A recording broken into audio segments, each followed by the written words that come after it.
je le réitère, le président de la République a cédé à la pression populaire et à la pression internationale. Et ce n'est qu'un premier pas.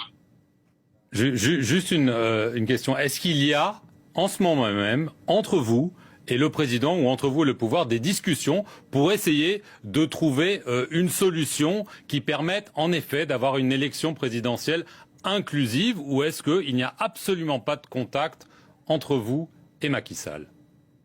Au moment où je vous parle, il n'y a aucun contact officiel ou officiel entre moi et le président Macky Sall. Et je voudrais dire simplement que voilà un homme qui, pendant des années, s'est acharné sur ma personne et sur mon parti politique, a utilisé tous les leviers d'État, la violence policière, les milices, l'instrumentalisation de la justice, qui s'est attaqué à ma personne, à ma famille. Figurez-vous qu'il a fallu que je donne mon téléphone, mon ordinateur portable à mes enfants pour qu'on l'amène chez le voisin pour pouvoir recharger, parce que depuis hier, nous sommes confrontés à un problème d'électricité et la police refuse que l'électricien accède à mon domicile.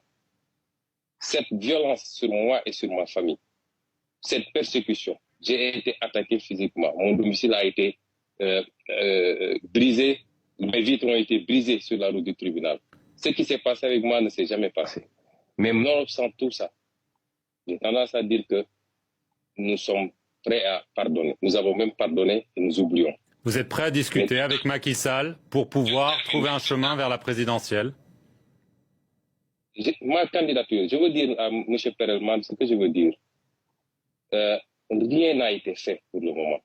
Nous avons vu une certaine presse nationale et internationale même. Hier, on m'a transmis un article de vos confrères du monde diplomatique qui semblait supposer que avec l'annonce de la non-candidature du président Macky Sall, on nous aurait enlevé presque un moyen de revendication et de lutte. C'est tout à fait faux. Jusqu'à présent, les populations sénégalaises se sont soulevées. Est-ce qu'elles s'étaient soulevées pour la troisième candidature? Non. Elles s'étaient soulevées contre la persécution d'un opposant qui s'appelle Ousmane Sonko. Jusqu'au moment où on parle, le débat sur la candidature n'avait pas encore pris cette importance. Et je voudrais dire également que si vous voyez qu'après l'annonce de cette non-candidature, qu'est-ce que vous avez constaté au Sénégal? Est-ce que vous avez vu des scènes de liesse, de contestation? Non. Ça laisse presque indifférent les Sénégalais. On peut rester là-bas et faire ces analyses.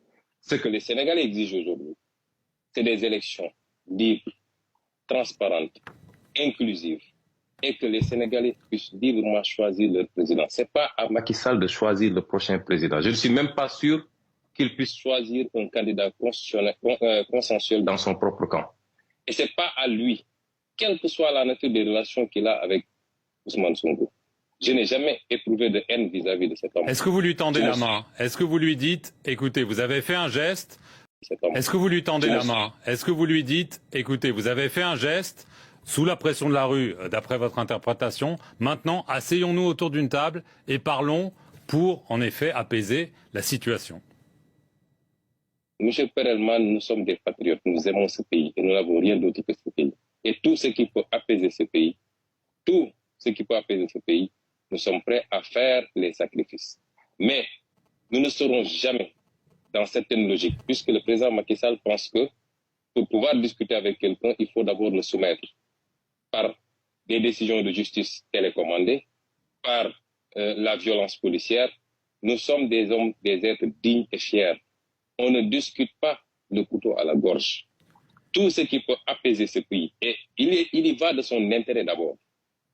Je dis, si le président Macky Sall pense qu'il peut utiliser les 7 prochains mois, les 7 mois qui restent de son mandat, pour continuer à essayer de persécuter le président Ousmane Sonko, il se trompe. Nous résisterons, comme nous l'avons toujours fait.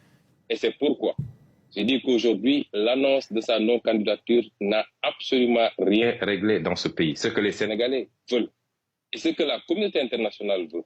Parce que j'ai lu beaucoup de communiqués. Hier, je lisais le communiqué de l'Union européenne qui a terminé par exiger des élections inclusives, transparentes pour permettre au peuple sénégalais de choisir. Nous n'avons pas, nous, à négocier cela. Le président Macky Sall a dit à certains qu'il empêchera, vaille que vaille, ma candidature. Parce que c'est lui la République, c'est lui la justice, c'est lui le Conseil constitutionnel, c'est à lui de dire qui va être candidat et qui ne va pas l'être. Et je peux vous assurer qu'il n'y aura pas d'élection dans ce pays. Ou alors ce sera dans un chaos indescriptible si par des combines judiciaires, le président Macky Sall voulait empêcher ma candidature. Rapidement, Ousmane. Nous lui souhaitons de terminer ce mandat en beauté et de pouvoir partir dans la sérénité, lui et sa famille. C'est tout le mal que nous lui souhaitons. Il faut qu'il comprenne que ça ne peut pas continuer comme ça et qu'il n'a pas hérité ce Sénégal de ses parents. Il ne l'a pas acheté au marché. Le Sénégal appartient à 17 millions de Sénégalais et la majorité de ces Sénégalais veulent de la candidature du président Ousmane Sonko. Et ma conviction, c'est que si on va aux élections, le jour de l'élection, 1 heure de temps après la clôture, la fermeture des bureaux de vote, je serai déclaré vainqueur au premier tour.